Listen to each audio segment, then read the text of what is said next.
والله والله والله كمان مرة أقسم بالله، في ناس في حياتنا الواحد ما يقدر يستغنى عنها في حياته. الواحد يدفع عمره كله ويشوفهم قدامه طول الوقت، مش حد بعينه، كبير صغير، ولد بنت، راجل ست، المهم ان هو غالي عليك. حد بتفرح جدا لما بتلاقيه قدامك، وبتزعل جدا لما يغيب عنك شوية. تحب تعاتبه على الغلطة الصغيرة قبل الكبيرة علشان انت باقي عليه. بتوصل لدرجة ان انت شايف روحك ولو غاب عنك تبقى بتموت. لا تبكي على فراق احد، واوعى تزعل لما حد ما يعرفش قيمتك. يبقى نفسك وكل حلمك في نجمة.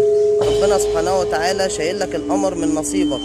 الطيبون للطيبات، واللي مشي ما كانش نصيبك، ودعوة امك هتفضل معاك ان ربنا يبعد عنك ولاد الحرام. ووعد ربنا سبحانه وتعالى لازم يتنفذ. كل واحد ليه اللي شبهه. انت طيب والطيبون للطيبات. انتوا تندموا علينا ده غصب عنكم مش بمزاجكم، علشان احنا ولاد ناس وحاجة غالية فعلا يتزعل عليها.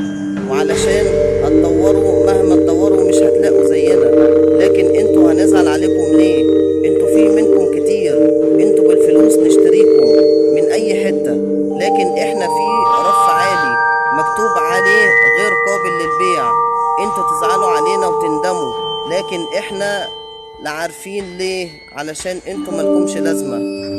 الدنيا دوارة، تصيب الظالم بما ظلم، والشامت بما شمت، والمسيء بما أساء. لا تحزن.